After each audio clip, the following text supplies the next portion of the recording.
अस्सलाम वालेकुम स्टूडेंट्स, उम्मीद है आप लोग खैरियत से होंगे। आज बड़ा इंपॉर्टेंट टॉपिक है जो मैं आप लोगों से डिस्कस करने लगा हूँ। जिस तरह रिसेंटली डेवलपमेंट आई कि इंटर के बच्चे पास हो गए और अब उन्होंने ग्रेजुएशन में यूनिवर्सिटीज़ में एडमिशन लेना है, तो काफ़ी स्टूडेंट्स कह रहे थे कि कुछ गाइडलाइन दी जाए, डिस्कस किया जाए कि आगे हम क्या कर सकते हैं।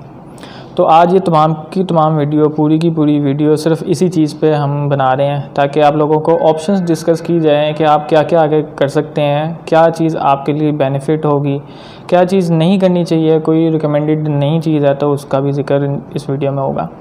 उससे पहले जो आपने काम करना है, आपने अगर अभी तक हमारे चैनल को सब्सक्राइब नहीं किया तो चैनल को सब्सक्राइब करें। इस वीडियो को अगर पसंद आए तो लाइक कीजिएगा और अपने फ्रेंड के साथ शेयर करें ताकि उनकी भी हेल्प हो सके। तो अगर डिस्कस किया जाए कि अगर आगे हम फर्दर क्या कर सकते हैं, तो दो रूट्स हैं। एक हमारी नॉर्मल स्टडीज़ हैं कि आगे हमने फॉर एग्जांपल आईकॉम किया है, एफएससी किया है, तो आगे बीकॉम कर लें, मेडिकल में चले जाएं, इंजीनियरिंग में चले जाएं। एक दूसरी फील्ड होती है प्रोफेशनल स्टडीज़ की, जिस तरह आईकॉम करने के बाद कुछ स्टूडेंट्स चले जाते हैं एसीसीए करने हैं, सीए करने हैं, यहाँ बीबीए कर सकते हैं, बीकॉम कर सकते हैं। तो अब आपने सबसे पहले तो ये डिसाइड करना है कि आप लोगों ने कन्वेंशनल स्टडीज़ की तरफ ही आगे परस्यू करनी है अपनी करियर, या आपने प्रोफेशनल स्टडीज़ की तरफ जाना है। प्रोफेशनल स्टडीज़ की तरफ अगर जाना है तो सबसे पहले उसमें एक मेन की एलिमेंट है जो कि मेरे मुताबिक की एलिमेंट है।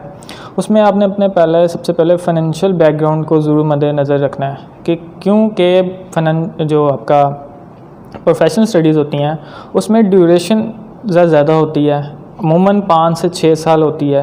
अब 5 से 6 साल में अगर आपका 1-2 साल मज़ीद एक्सटेंड हो जाए तो वो 7-8 साल में कन्वर्ट हो जाती है।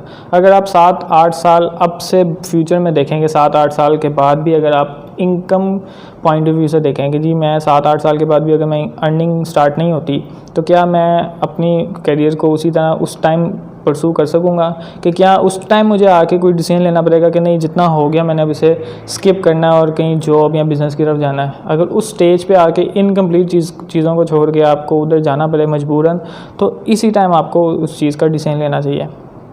अब प्रोफेशनल स्टडीज़ में क्या क्या हमारे पास ऑप्शन हैं, स्पेशली कॉमर्स के स्टूडेंट्स के लिए।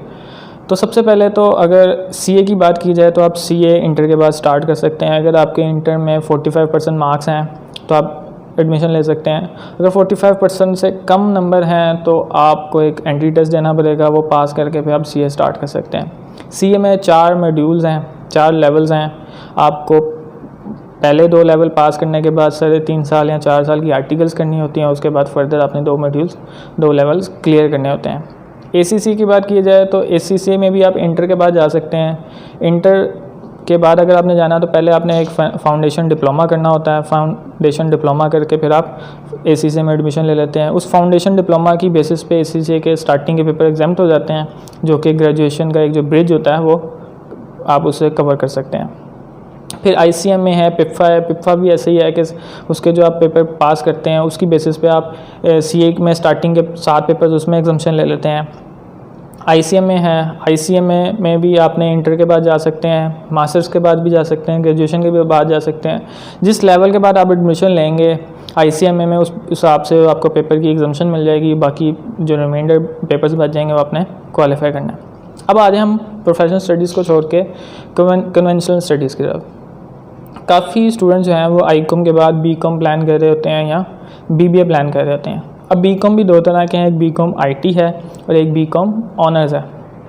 अब इसमें मेन डिफरेंस क्या है और इसमें क्या बेनिफिट्स हैं, हमें किस तरफ जाना चाहिए, ये मोस्ट इम्पॉर्टेंट है। बीकॉम आईटी 2 साल का है और आप वो किसी भी प्राइवेट कॉलेज से या घर में बैठ के कर सकते हैं।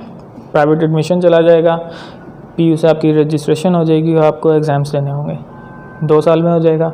और जो बीकॉम ऑनर्स है वो आपको किसी रिकग्नाइज यूनिवर्सिटी, एफिलिएटेड कॉलेज या पंजाब यूनिवर्सिटी हेले कॉलेज से आपको करना है। अब इस दोनों में फ़र्क क्या है? पहले ये फ़र्क नहीं था लेकिन अब से ये फ़र्क आ गया। इसको आपने बड़ा माइंड में रखना है और इसको देखते हुए आपने डिसीजन लेना है। बीकॉम आईटी करके आपने अगर मास्टर्स करना है तो मास्टर्स से पहले आपको 2 साल की मज़ीद ग्रेजुएशन पूरी करनी होगी। फॉर एग्जांपल कि आपने बीकॉम आईटी कर लिया और आगे आप एमबीए का प्लान कर रहे हैं, तो आप बीकॉम आईटी के बाद डायरेक्ट एमबीए में एडमिशन नहीं ले सकते। आपको पहले क्या करना पड़ेगा, किसी एफिलिएटेड कॉलेज, किसी रेगुलर कॉलेज से जाके एडमिशन करवाना पड़ेगा। 2 साल फर्दर आपको ग्रेजुएशन में ही गुजारने पड़ेंगे, यानी कि आपको 14 ईयर्स की एजुकेशन कंप्लीट करनी पड़ेगी, उसके बाद एमबीए कर सकते हैं। अगर आपने 14 साल यानी कि 4 साल टोटल गुजारने हैं ग्रेजुएशन में, तो अभी ये रिकमेंडेड है कि आप अभी एडमिशन लें या बीकॉम ऑनर्स में या बीबीए में, ताकि आपका जो आगे मास्टर्स होगा वो 1.5 साल का रह जाएगा। टोटल टाइम तो नहीं और उतना ही लगेगा, लेकिन डिसीजन चेंज हो जाएगा। पहले क्या करना पड़ेगा, बीकॉम आईटी 2 साल, फिर बीबीए या ग्रेजुएशन फर्दर 2 साल कहीं और, यानी कि 2 अदारे, फिर एक तीसरा अदारा जहाँ पे आपने मास्टर्स या उसी सेम अदारे में भी कर लें, तो 3 दफ़ा एडमिशन्स और एग्ज़ाम्स का सारा प्रोसेस गुजरेगा। अगर आप यही अभी एडमिशन ले लेते हैं किसी ग्रेजुएशन में, तो आप सेमेस्टर सिस्टम में चलते जाएंगे। सेमेस्टर सिस्टम में ये आसानी होती है कि आपके अटेंडेंस के मार्क्स होते हैं, प्रेजेंटेशंस के मार्क्स होते हैं, आपकी असाइनमेंट्स के मार्क्स होते हैं, आपके मॉक्स के मार्क्स होते हैं, फिर एक आपका फाइनल एग्जामिनेशन होता है। सारे जो स्टेप्स हैं इनके मिल के एग्रीगेट आपका ग्रेड बन जाता है, जीपीए बन जाता है। तो ये ज़्यादा हाईली रिकमेंडेड है मेरी तरफ से। अब बीकॉम ऑनर्स या बीबीए, अगर आपके मार्क्स इतने हैं और आप एनडी टेस्ट पास कर लेते हैं और हेलो कॉलेज से बीकॉम ऑनर्स कर लेते हैं, तो सबसे अच्छा है। इकोनॉमिकल भी है और उसकी डिग्री की डिमांड भी है, रिकग्निशन भी है। अगर आपका उधर मेरिट नहीं बनता, तो फिर मैं ये रिकमेंड करूँगा कि आप बीबीए कर लें। बीबीए किसी भी कॉलेज से, किसी भी अच्छे कॉलेज से जिसकी डिग्री रिकग्नाइज होती हो पाकिस्तान में और वर्ल्ड में रिकग्नाइज हो, वो मुख्तलिफ आपके पास ऑप्शन हैं। अब उसमें फ़ी स्ट्रक्चर किसका कितना है, वो चीज़ें मैटर करती हैं।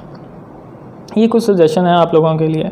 अब आप लोगों ने अभी जो भी डिसीजन लेना है, ये डिसीजन आपका फर्दर कैरियर में, फर्दर जो आपकी फ्यूचर लाइफ है, इस पर डिपेंड कर रही होगी। तो अभी आपने सोच समझ के सलाह मशवरे से, अपनी टीचर्स से, अपने घर वालों से, मार्केट में जाएँ, मार्केट में देखें किस जॉब की क्या डिमांड है, किस फील्ड की क्या डिमांड है, कॉलेजेस यूनिवर्सिटीज़ विज़िट करें, मुख्तलिफ रिसर्च करें, पूरा रिसर्च वर्क फाइनल करके अपने आप सामने ऑप्शंस रखें और फिर डिसीजन लें। उम्मीद है कि आपको आज की ये वीडियो काफ़ी हेल्प करेगी आपका फ्यूचर कैरियर डिसाइड करने में। अगर आपको ये वीडियो अच्छी लगी हो तो इसे कमेंट करें और अपने दोस्तों के साथ ज़्यादा से ज़्यादा शेयर करें, ताकि वो भी इन सब चीज़ों को देखते हुए आगे अपना डिसीजन ले सकें। Thank you.